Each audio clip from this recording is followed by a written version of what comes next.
दोस्तों, सरकार बदलते ही बंगाल में क्या सड़कों पे नमाज पढ़ना बैन हो गया है?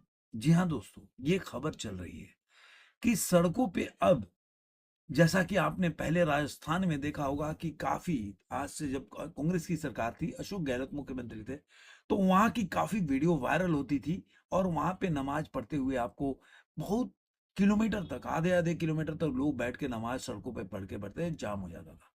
लेकिन अब धीरे-धीरे जब से बीजेपी की सरकार आई, वहाँ पे आपको ऐसे दृश्य, फ़ोटोग्राफ, वीडियो आपको देखने को नहीं मिलते होंगे।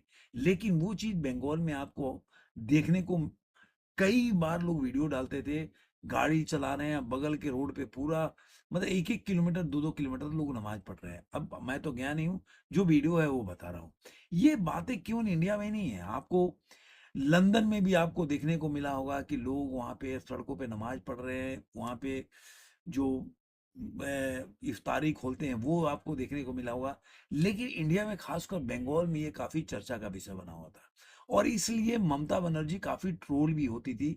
जो लोग हिंदू संगठन के लोग थे या जो लोग बीजेपी के समर्थक थे, वो बार बार इस चीज को हाईलाइट करते थे कि बंगाल में ये क्या देश में कोई भी जो कानून है वो अपने भारत के भारतीय संविधान से चलेगा, वहाँ का लॉ एंड ऑर्डर या शरिया से चलेगा।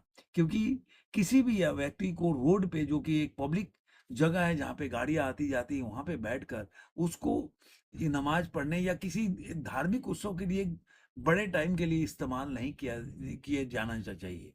लेकिन ये चलता रहा है। लेकिन अब जो खबर आ रही है इसके ऊपर एक बड़ा ही अपडेट आया है। आप जानते हैं बंगाल की सरकार बदलते ही पहले कैबिनेट में कई ऐसे निर्णय लिए गए जैसे कि आयुष्मान भारत योजना है, राज्य में केंद्र की आयुष्मान भारत योजना को तुरंत लागू की जाएगी। बीएसएफ को जमीन दी गई जो 45 दिनों में बीएसएफ को, जो कि आप जानते हैं कि जब मुख्यमंत्री की शपथ ले रहे शपथ नहीं, जब मुख्यमंत्री का चुनाव ऐसे जब अमित शाह ने उनको विधायक दल का नेता चुना था, उस समय भाषण में उन्होंने बोला था कि अब भारत की और जो बंगाल की सीमा और बांग्लादेश की सीमा है उसको किलेबंदी की जाएगी एकदम गंभीर तरीके से, वो मजबूती के साथ उसको ऐसे मजबूत किला बनाया जाएगा, बॉर्डर को कोई पार नहीं कर सके। और उसी के तहत बाद में इसको शुभेंदु अधिकारी ने भी बोला, उसी के तहत अब ये बताया गया है कि बॉर्डर फेंसिंग के लिए 45 दिनों में बीएसएफ को जमीन हस्तांतरित की जाएगी। उसके अलावा सरकारी नौकरियों के लिए उम्मीदवारों के आयु सीमा में 5 वर्ष की छूट दी गई है। राज्य में जनगणना काम शुरू कर लिया जाएगा और भारतीय न्याय संहिता बीएनएस तत्काल प्रभाव से लागू की जाएगी। पीएम आवास योजना, विश्वकर्मा, बेटी बचाओ बेटी पढ़ाओ और केंद्र केंद्र को सभी योजनाओं की लागू की जाएगी, जिसमें कि आयुष्मान स्वास्थ्य संबंधी योजना को तुरंत से लागू कर दिया गया। ये तो हुआ, लेकिन अब जो सबसे बड़ी खबर आ रही है कि इंडिया टुडे को एक इंटरव्यू देते हुए जो वहाँ के राज्य के भाजपा विधायक अर्जुन सिंह ने ये घोषणा की कि सड़कों पर नमाज पढ़ना प्रतिबंधित रहेगा, सड़कों पर प्रार्थना की अनुमति नहीं होगी। और उन्होंने इस फैसले को बोला कि मतलब विवाद भी खड़ा होगा, क्योंकि लोग अगर जो पहले से पढ़ते आए हो तो विवाद खड़ा हो, विवाद तो खड़ा ही होगा। लेकिन उन्होंने बोला कि प्रशासन ने सार्वजनिक व्यवस्था, अवैध गतिविधियों और सड़कों पर धार्मिक सभाओं सहित कई मामलों पर पहले ही सख्त निर्देश जारी कर दिए गए। मुख्यमंत्री ने कैबिनेट बैठक के दौरान कई आदेश दिए हैं। सड़कों पर नमाज पढ़ने की इजाजत नहीं होगी, लोग मस्जिदों में नमाज पढ़ सकते हैं, लेकिन सड़कों पर इसे बर्दाश्त नहीं किया जाएगा। यानी कि आपने देखा होगा कि पहले जिस तरह से सड़कों पे बैठ के लोग नमाज पढ़ते थे और काफी जो वहाँ के बंगाल के लोग हैं उन लोगों को परेशानियां होती थी, तो धीरे धीरे ये चीजें अब जो बीजेपी के और जो स्टेट्स है वहाँ पे ये सब बंद हो गया है, कहीं भी देखने को नहीं मिलता। मैं मुंबई में रहता हूँ, यहाँ भी आपको देखने को कहीं भी नहीं मिलेगा कि कोई सड़कों पे बैठ के नमाज पढ़ रहा है। मैं तो अपने बिहार की बात कर रहा हूँ, सिवान से मैं जाता था, हमारे यहाँ बड़ी मस्जिद है, मतलब आपको जब सुनाटोली एक जगह है वहाँ क्रॉस करते हैं तो बीच में एक बड़ी मस्जिद है। बड़ी मस्जिद के पीछे से एक रास्ता है और बड़ी मस्जिद के सामने से जो मेन रास्ता है, वहाँ पे आपको शुक्रवार को दिन हर दिन आपको वहाँ पे रास्ता बंद कर दिया जाता था, लोग नमाज वहाँ पढ़ते थे। उस समय बहुत लोगों को परेशानियाँ होती, लेकिन कोई बोलता नहीं था, लालू यादव की सरकार थी। अब आज के टाइम में क्या होता मुझे नहीं पता है। तो कलकत्ता के रेड रोड इलाके में सार्वजनिक प्रार्थना सभाओं का जिक्र करते हुए अर्जुन सिंह ने कहा कि इस तरह का कहीं भी बंगाल के किसी भी कोने में इस तरह का कोई किसी को भी अनुमति नहीं दी जाएगी। अगर कोई इस तरह का कार्य करेगा तो उसके खिलाफ सख्त कार्रवाई की जाएगी। यानी कि अब वहां पे एक और मुद्दा अभी बहुत जल्दी छिड़ने वाला है, जो नमाज को लेकर।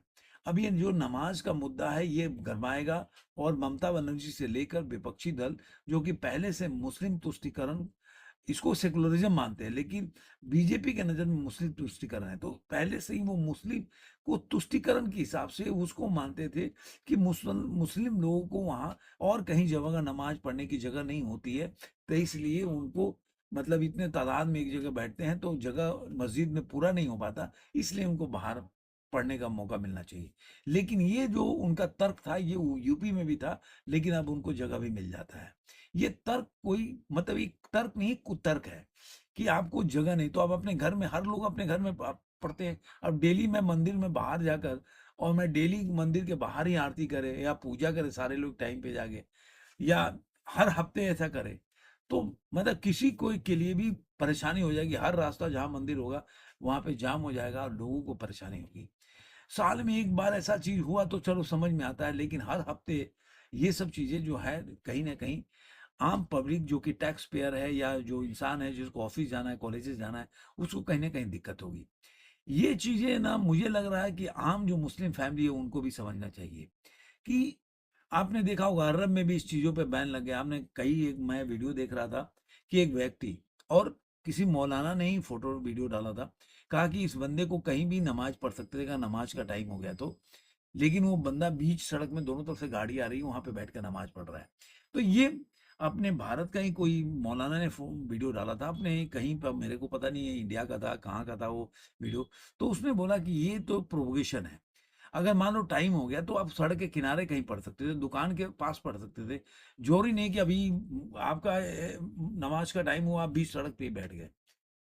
तो उसके लिए आप कहीं भी, आपको लग रहा है कि मतलब अभी पढ़ना जरूरी है, तो सड़क के कहीं भी किनारे पे आप बैठ के आराम से पढ़ सकते हैं। लेकिन इनको बीच में, एकदम सड़क के बीचों बीच रास्ते में बैठ के पढ़ना है, कि अगर मान लो कोई गाड़ी से हो जाएगा तो एक नया, मतलब एक नया वो खड़ा हो जाएगा समस्या कि भाई एक नमाजी को के ऊपर से गाड़ी निकल गई। तो इस तरह की समस्याओं से मुस्लिम को खुद ही से अपने को अलग करना चाहिए, और ऐसे लोगों को भी जरूर मुस्लिम कम्युनिटी को आके उनको जरूर, मतलब उनका चाहे जिस तरह से आलोचना करे, जिस तरह से करे, उनका वो करना चाहिए कि भाई जिस तरह से ये चीजें बंद होना चाहिए।